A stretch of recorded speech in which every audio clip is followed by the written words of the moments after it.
Jesus chama os seus discípulos e diz assim para eles: vamos passar lá para outra margem. Talvez algum dos irmãos já tenham visto nós pregando esse texto aqui, mais especificamente em Marcos, porque também fala a respeito desse texto. Jesus reúne todos os seus discípulos, deita no barco, dorme, tem uma grande tempestade e Jesus continua fazendo o quê? Dormindo, porque ele tem um sono joia, um sono maravilhoso, que nem as ondas, né, quase virando barco, e Jesus mantém o seu sono e a sua tranquilidade. Por quê? Ele tinha dito para os seus discípulos que eles iam para onde? Que eles iriam para outra margem, que eles atravessariam.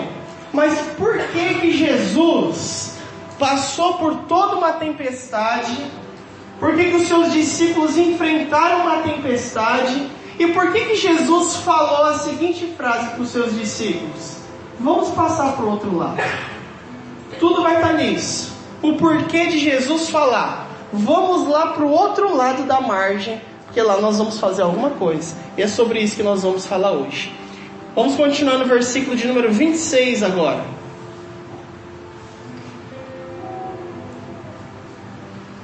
Se você se perdeu, é Lucas 8, 26. Ele diz assim: então rumaram para a terra dos Gerazenos, talvez na sua versão Gadarenos, fronteira da Galileia. Logo ao desembarcar, veio da cidade ao seu encontro um homem possesso de demônios, que havia muito não se vestia, nem habitava em casa alguma, porém ele vivia nos sepulcros. Então vamos lá, Jesus fala: vamos lá para o outro lado. Assim que Jesus chega àquela cidade de fronteira com a Galileia, diz que veio um homem ao seu encontro. Aquele homem estava nu, ele não vivia com pessoas e ele morava lá no cemitério. Mas diz a palavra de Deus que ele estava possuído por muitos demônios. Verso de número 28. E quando ele viu a Jesus, ele prostrou-se diante dele, exclamando e dizendo em alta voz: que tenho eu contigo, Jesus, Filho do Deus Altíssimo? Rogo-te que não me atormentes. Irmão, olha aqui para mim. Esse homem estava possuído do quê? De muitos. Até os demônios reconhecem a divindade de Jesus. E até os demônios têm que se prostrar diante do Senhor Jesus. Você vê que até o demônio se prostra diante dele. E, irmãos, às vezes nós vemos a dificuldade que nós, como filhos de Deus, temos em nos prostrar diante de Deus, em adorar a Deus, em reconhecer a divindade de Deus, em reconhecer que Ele é o Altíssimo. Mas até esse homem possuído de demônios conseguiu reconhecer. E o versículo de número 29 diz assim: porque Jesus ordenara ao espírito imundo que saísse do homem, por muitas vezes se apoderara dele, e embora procurassem conservá-lo preso em cadeias e grilhões, tudo ele despedaçava, e era impelido pelo demônio para o deserto. Então olha aqui, o que as pessoas começaram a fazer com ele? Esse homem, ele não podia mais viver no meio das pessoas. O que a galera fez? Esse cara aqui não dá mais certo, ele já vive lá no cemitério, vamos colocar correntes e grilhões nele. Mas diz que ele, quando ficava possuído, ele quebrava tudo e fugia, e depois voltava de novo. Lá em Marcos diz que ele se cortava, ele se autoflagelava, ele se destruía. Você já ouviu isso em algum lugar? Pessoas que se autodestroem, se autoflagelam. Isso não é normal, isso não é natural. Versículo de número 30. Perguntou-lhe Jesus: qual é o seu nome? Respondeu ele: Legião, porque tinham entrado nele muitos demônios, e rogavam-lhe que não os mandasse sair para o abismo. Ora, andava ali, pastando no monte, uma grande manada de porcos, e rogaram-lhe que lhes permitissem entrar naqueles porcos. E Jesus os permitiu. E tendo o demônio saído do homem, entraram nos porcos, e a manada se precipitou, ou a manada se jogou do despenhadeiro abaixo, para dentro do lago, e se afogou. Os porqueiros, os donos dos porcos, vendo o que aconteceu, fugiram e foram anunciá-lo na cidade e pelos campos. Verso de número 35. Então saiu o povo para ver o que se passara, e foram ter com Jesus. De fato, acharam o homem de quem saíram os demônios. Ele estava agora vestido em perfeito juízo, assentados aos pés de Jesus, e ficaram dominados de terror. E algumas pessoas que tinham presenciado os fatos contaram-lhe também como fora salvo o endemoniado.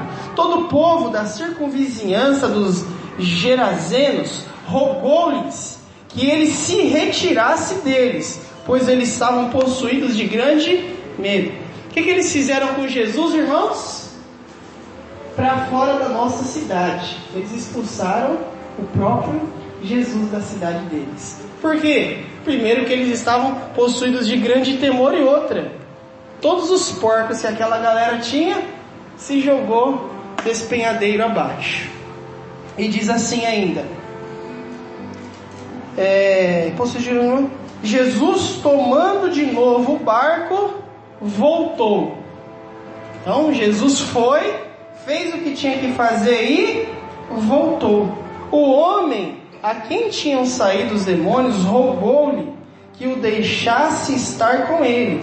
Jesus, porém, o despediu dizendo, ele falou, volta para sua casa e conta aos teus tudo o que Deus fez por ti. Então ele foi anunciado por toda a cidade e todas as coisas que Jesus tinha feito. Isso não é um enorme milagre, irmão? O que Jesus fez?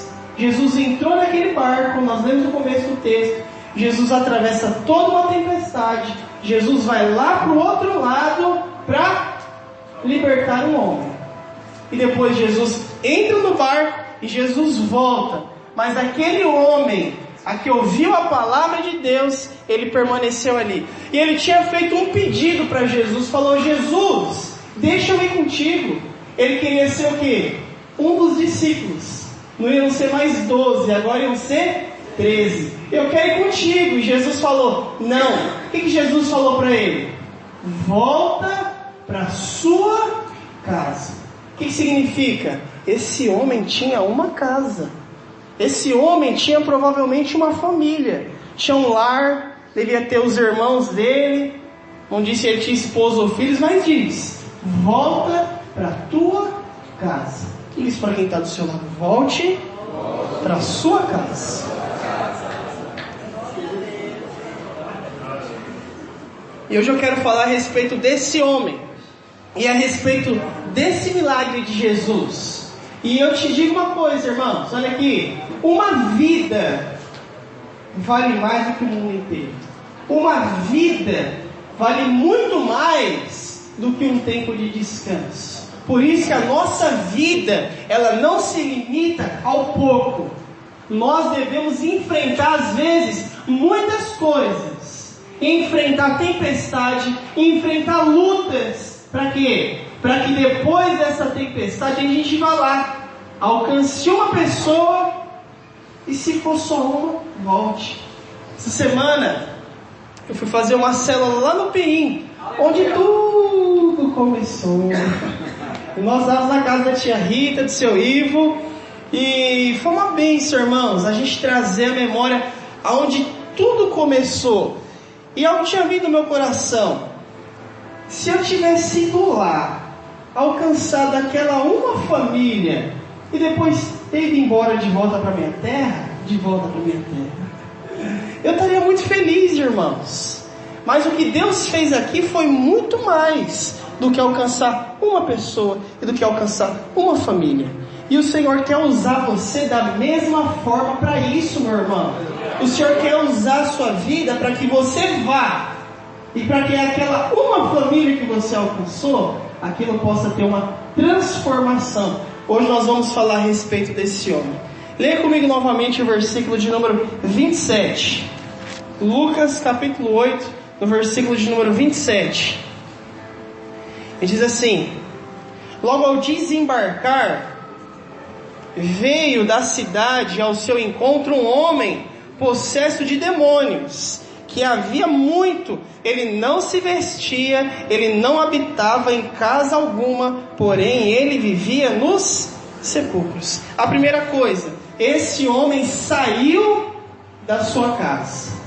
Há muitas pessoas que saíram da sua casa para outra casa, para outra família, mas algumas pessoas saíram da sua casa, mas saíram da sua casa emocionalmente. Ele não vive mais dentro da sua casa. Ele não tem mais um relacionamento com a mãe, não tem mais relacionamento com o pai, não tem mais relacionamento com os filhos, ele não tem mais um relacionamento com os irmãos, porque ele não saiu de casa fisicamente, mas emocionalmente ele não está mais dentro do seu lar. Eu pergunto para você: você gosta de estar na sua casa? Você ama estar na sua casa? Você ama estar com as pessoas que estão dentro da sua casa? Ou tem gente que fala assim: eu gosto de sair. Qualquer lugar, menos dentro da minha casa, é onde eu gosto de estar. Isso não é um bom sinal. Se você não gosta de estar com seus pais, se você não gosta de estar com seus irmãos, se você não gosta de estar com seus filhos, você não vive mais dentro da sua casa. Você mora em outro lugar. Porque onde mora é onde vai estar o seu coração. Você não mora mais dentro da sua casa. Isso é uma coisa que foi muito importante para mim, para que eu decidisse todo o meu futuro. Foram 3 perguntinhas. E essas 3 perguntinhas eu demorei 10 segundos para responder, irmão. Fácil, não foi? Eu estava na faculdade, chegou a coordenadora do meu curso. E eu não era aquele aluno maravilhoso, mas eu estava indo bem, irmão, na faculdade. Eu não pagava nenhum real, era bolsista, estava feliz e contente. Entre aspas, contente. Estava estudando, mas eu não sentia que aquele era o meu lugar, irmão. Eu queria entrar no seminário, só que eu falei: não vou abandonar a faculdade agora no meio do caminho. Entrou a coordenadora do curso, ela fez 3 perguntas. Ela falou: você tem que responder com a primeira coisa que vir na sua cabeça. Eu falei: é comigo mesmo, bora. Onde você gostaria de estar agora? Com quem e fazendo o quê? Isso é fácil. Eu gostaria de estar em casa com meu travesseiro dormindo. Vem a outra. Pergunta mais rápida, que essa foi muito fácil. Mas assim, cada um tinha que responder para você mesmo, né? E ela falou: se a sua resposta foi não está nesse lugar, não está com essas pessoas e não está fazendo o que você está fazendo, o seu lugar não é esse. Nunca mais eu voltei lá. Eu falei: esse aqui não é o meu lugar mesmo. Eu não quero estar nessa faculdade. Eu não quero estar com essas pessoas. E eu não quero estar fazendo o que eu estou fazendo. E aí ele decidiu, eu falei: isso aqui não é para mim. Eu pergunto para você, se eu tivesse te feito essa pergunta: onde você gostaria de estar agora? Com quem? Fazendo o quê? A sua resposta seria: eu gostaria de estar aqui na igreja, com os meus irmãos e buscando ao Senhor? Porque se essa não for a sua resposta, tem alguma coisa errada. Aquele homem, ele não estava mais na sua casa, como tem pessoas que abandonaram os seus lares, homens que abandonaram as suas esposas, homens que abandonaram os seus filhos. E quando eu digo isso, não só fisicamente, mas emocionalmente. Não há mais amor dentro do lar, não há mais carinho dentro do lar, não há reciprocidade dentro da casa. E se assim tem sido o seu lar, e se assim tem sido você, volta para sua casa. Se você saiu de dentro da sua casa e você não consegue mais ter uma conversa de 5 minutos com os seus pais, volta para casa, filho. Volta de novo para o seu lar. Volta de novo para a sua casa. Porque a sua família é o bem mais precioso que você tem nessa terra. A minha mãe, alguns irmãos aqui da igreja conhecem, falam que a minha mãe gosta do Facebook, é uma maravilha, né? Ela manda mensagem para todas as pessoas. Ela fala, Rafael, manda o WhatsApp do fulano que eu perdi. Ela manda mensagem, ela manda mensagem. Minha mãe, irmão, eu nunca vi ela se dar mal com ninguém, ela se dá bem com todo mundo. E eu acho que foi com isso, com ela, que eu aprendi isso. Que eu também, irmão, eu me dou bem, eu quero me dar bem, eu quero ser amigo. Eu aprendi isso com ela. Mas eu já tive desavença com a minha mãe uma vez, irmão. Uma. E como é horrível, irmão. Mas a culpa, a maioria, foi minha, total. Eu era muito estressado, irmão. Estresse com tudo. Estresse com trabalho, estresse com faculdade. E o que eu queria fazer? A primeira pessoa que vem na frente é a nossa válvula de escape. E chegou uma hora que a gente não conseguia mais conversar. E ela também é meio explosiva, né?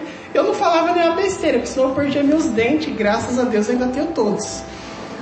Porque eu não falei nada. Se eu tivesse falado alguma coisa, eu saberia que alguma coisa ia acontecer. Mas eu não conseguia conversar. Eu tinha paciência para ouvir minha mãe. E ela gosta de falar, meu irmão. Eita, o negócio de falar. Eu não tinha paciência para ouvir minha mãe. Eu não tinha mais paciência para estar em casa. Eu não tinha paciência para nada. E eu lembro que tinha minha casa, meu quarto era um pouco mais embaixo. E meu quarto era separado. Eu entrava no meu quarto e não queria conversa com ela. E um dia ela entrou no meu quarto, ela sentou, a gente conversou. E eu percebi o quanto eu estava fazendo errado. O quanto eu estava fazendo mal. Naquela época eu ainda não era crente não. E eu lembro que eu orei e eu falei assim para o Senhor. Eu falei, Deus, tira isso de dentro de mim. Isso aqui é minha mãe. E eu quero amar ela com todo o amor que eu tenho. E você às vezes está dentro da sua casa, só que você não vive como uma família. Você não vive aquilo que Deus tem para você. Por quê? Você abandonou o seu lar. Você vive em outro lugar. E Ele deixou de viver na sua casa para viver longe. E eu pergunto para você hoje, onde é que o seu coração foi parar? Onde é que vive o seu coração? Seu coração vive dentro da sua casa? Seu coração vive com a sua família? Se ele vive na sua casa, amém, você está na sua casa. Agora, se o seu coração está a 500 km de distância, não, que o meu coração agora estaria lá no Havaí, nas belas ondas, no hula-hula, e ali era o meu lugar. Não é lá. O meu coração, ele tem que estar na minha casa. A minha vida tem que estar na minha casa. Lá é o lugar de segurança. É o lugar precioso ao qual Deus me deu. Por isso, diga mais uma vez para quem está do seu lado: volte para casa. Segunda coisa, esse homem vivia entre os sepulcros. Ele vivia num cemitério. Você consegue imaginar uma cena como essa, irmão? Um homem viver dentro de um cemitério. Pensa comigo nesses andarilhos que a gente vê andando na rua. Não é normal. Alguns não são só distúrbios mentais. Às vezes é demônio. Mas aquele homem específico, ele vivia num cemitério. Irmão, pelo amor de Deus, imagine de noite naquele cemitério. Eu morro de medo. Eu ia nada. Eu só vou fazer velório, enterro de dia, em nome de Jesus, amém.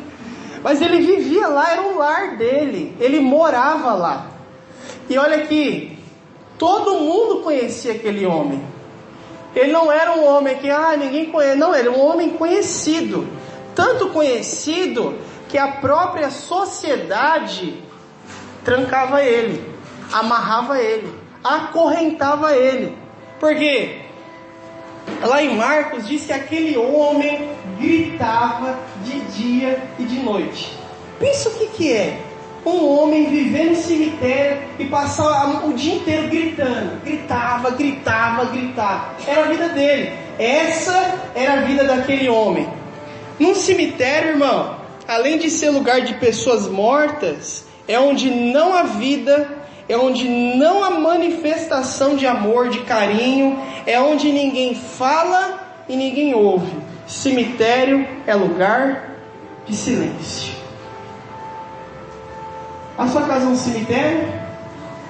Em nome de Jesus, amém.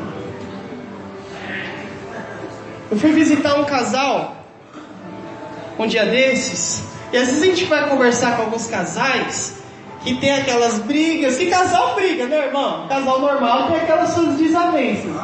Lembra que desavenças normais, viu? Não com falta de respeito e outras coisas mais. Agora, algumas pessoas a qual fui visitar, a gente brigou, mas quanto tempo vocês estão sem se falar? Tá 2 semanas sem se falar. Irmão, como que você consegue ficar numa casa com seu cônjuge 2 semanas sem conversar? Aí teve um que contou pra mim assim, não, mas teve uma que foi 2 meses. Uma outra foi 2 meses, irmão? Pelo amor de Deus, o nosso Senhor Jesus, o Criador dos céus e da terra, como que é um ambiente desse dentro da casa? Só falar, não falar nada. E se falar, só falar o que é necessário. Essa casa é o cemitério. Ali não tem amor. Ali não tem diálogo. Ali só tem silêncio. Você vai no cemitério, você percebe que mesmo durante, pelo menos as pessoas normais, quando vão num velório, num cemitério, elas não ficam falando alto, né? As conversas normal, uma com a outra, né? Bem baixinho, né? Gente normal, viu, irmão? E tem gente que não é normal. Você vai no cemitério, a pessoa fala alto, que ela acha que ela tá não sei onde, né? Mas uma pessoa normal, ela faz isso. Tem o quê? Silêncio. Algumas casas são um cemitério. Por quê? Porque não há diálogo, não há conversa. Olha aqui, não perca, meu irmão, a sua família. Não perca a sua família. A sua família é o seu bem precioso que o Senhor deu. Não perca ela. Às vezes você está perdendo os seus filhos. Por quê? Eu não tenho uma paciência com esse espirrado, não. Não tenho. Irmão, olha aqui, Deus deu esse filho para você, cuida. Converse com eles. Tenha um diálogo com eles, porque se eles não tiverem diálogo com você, eles vão ter diálogo com alguém, você pode ter certeza disso. Tem pessoas que conseguem ter diálogos incríveis via WhatsApp, diálogos incríveis via Facebook, mas não conseguem sentar à mesa em família para comer. Eu achei que ia ter misericórdia agora, mas não tem. Não consegue. Olha aqui, você está perdendo a sua casa, você está perdendo a sua família, os seus filhos, o seu cônjuge. Às vezes você está perdendo o seu pai. Olha aqui, pega aquele lugar de cemitério e transforma ele num lugar de bênção. Transforma a sua casa num ambiente de bênção. Transforma a sua casa num ambiente onde tem a glória de Deus, onde o Senhor reine naquele lugar, onde a presença do Senhor seja real na sua casa. Pega esse cemitério aí que vocês ficam tempos sem se falar. Como pode? Não pode. Não pode. Precisa ser quebrado. O cemitério precisa ser transformado num lugar de bênção. Cessar o silêncio. Agora não cesse o silêncio para ficar gritando não, viu? Tem gente, não, na minha casa não é cemitério não, porque lá não é silêncio. Não, todo mundo grita com todo mundo. Bênção, viu? Cemitério eu te garanto que não é. Mas também não é esse tipo de coisa que eu estou falando não, viu, irmão? Terceira coisa. Este homem era uma habitação de demônios. Leia comigo mais uma vez o versículo de número 27.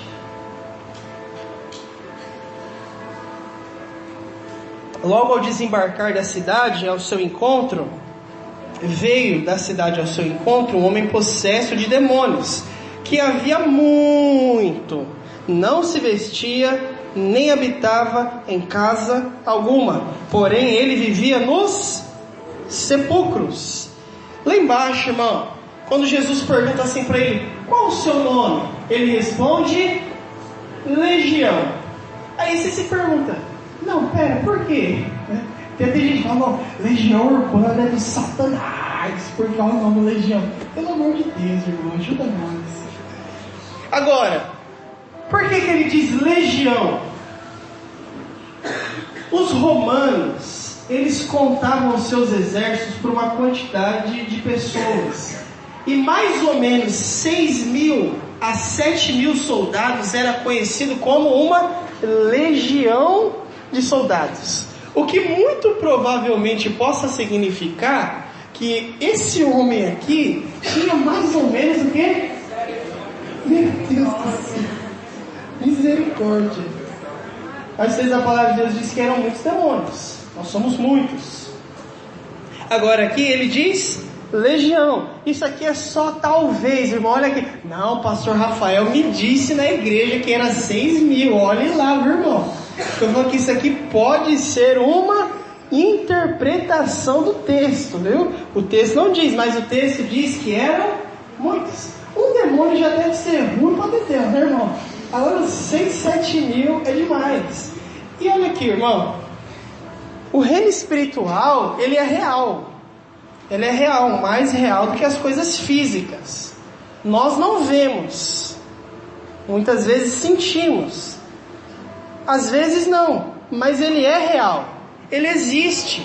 Há coisas, irmãos, que acontecem na vida das pessoas que elas dizem o quê? Ah, é o azar. Não, é assim mesmo. Não, foi... Irmão, às vezes o que está acontecendo é um agir do mal dentro da sua casa. Um agir do mal tentando na sua vida e você fica pensando, irmão, tudo é natural. Não é, irmãos. Não é natural. O reino espiritual, da mesma forma que existem demônios, existem também os anjos.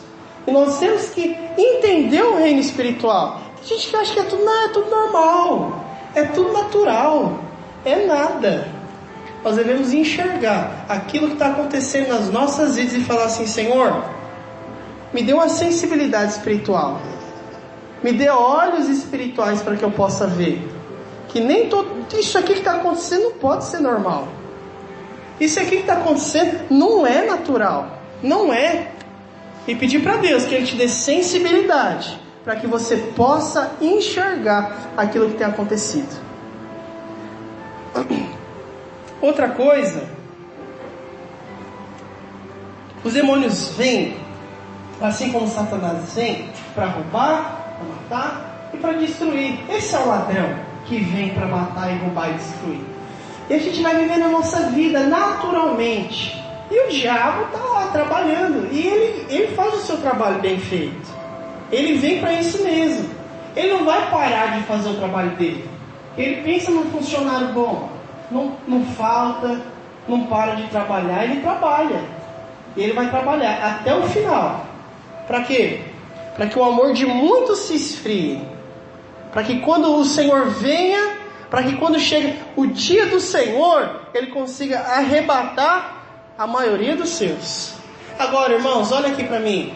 Se tem acontecido algo na sua vida, se tem achado que não é normal, ora ao Senhor e fala, Senhor, me proteja com o teu sangue. Senhor Jesus, me guarde a minha casa, guarde os meus filhos, guarde o meu cônjuge, que às vezes eles estão cegos e não estão vendo o que está acontecendo.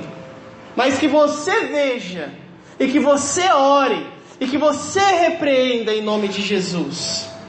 Outra coisa, quando Jesus realiza a obra na vida de uma pessoa, Ele visa toda a sua família. Leia comigo o versículo de número 28. 8:28.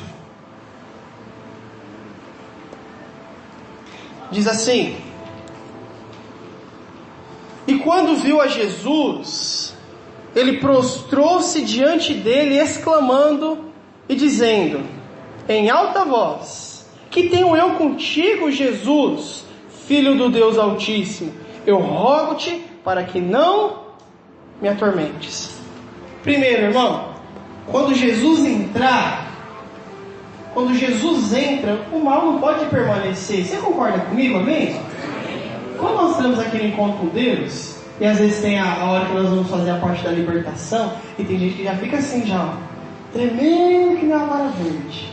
Irmão, não tem que temer, porque aonde a luz do Senhor vir, o mal não pode permanecer. Não pode. Olha aqui, irmão, aprenda uma coisa. Aquele que nasceu de novo, o mal já não vai mais ter poder sobre a vida dele. Aquele que nasceu de novo, a luz de Cristo está nele. A luz e trevas, elas não dividem lugar. Aonde Jesus fica, o mal tem que sair. Quando chega, os demônios já se prostram, que tenho eu contigo, filho do Deus Altíssimo. E Jesus expulsa. Por isso, irmão, o que você tem que fazer é na sua casa, é onde você está, é no seu trabalho, você falar: Senhor, vem nesse lugar. Nesse lugar eu invoco o teu nome. Nesse lugar eu oro para que a tua presença reine, para que a luz do Senhor esteja nesse lugar, para que a presença do Senhor esteja sobre essa casa, e mal nenhum poderá permanecer nesse lugar. Essa é uma oração, irmão.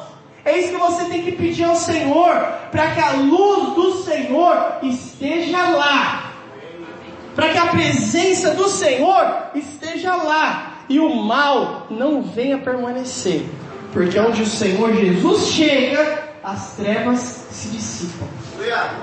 Onde a luz do Senhor vem, as trevas têm que sair.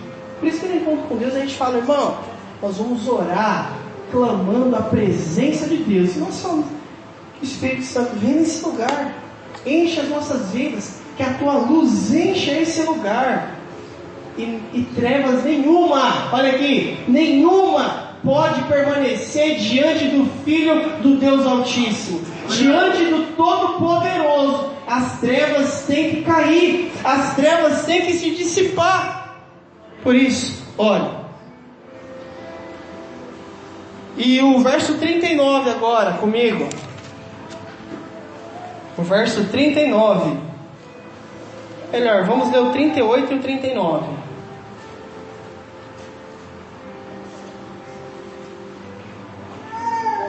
Diz assim: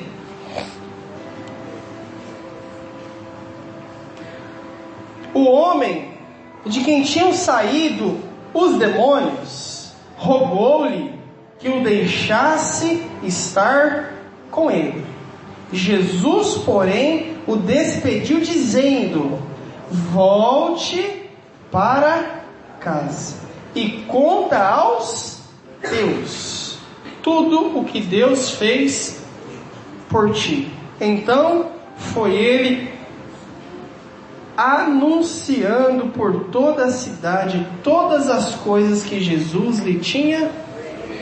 É isso, irmão. Quando Jesus alcança alguém, ele visa o quê? Toda a família. Aqui em específico, irmão, não foi só uma família, mas foi toda uma cidade evangelizada. Por quem? Por um homem que vivia nu, acorrentado, se automutilando.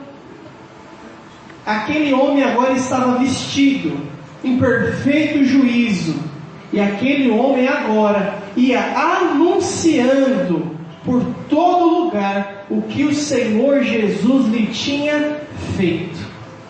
Por isso, irmão, olha aqui, nós não sabemos quem são as pessoas a quem nós temos alcançado. Nós não sabemos o que uma vida pode fazer. Aquela uma vida a qual você alcançou, retornando ela agora no Senhor, o que essa alma pode fazer. Por isso, uma vida vale mais do que o mundo inteiro. Você já pensou comigo?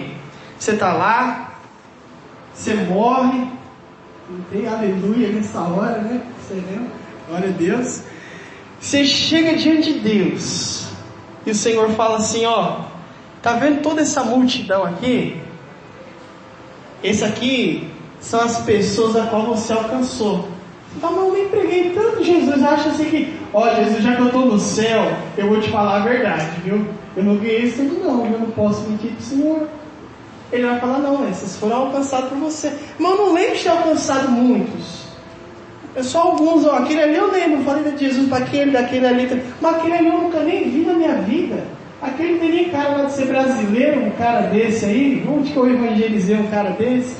E o Senhor vai falar, mas nem quando você alcançou aquele homem se tornou um missionário.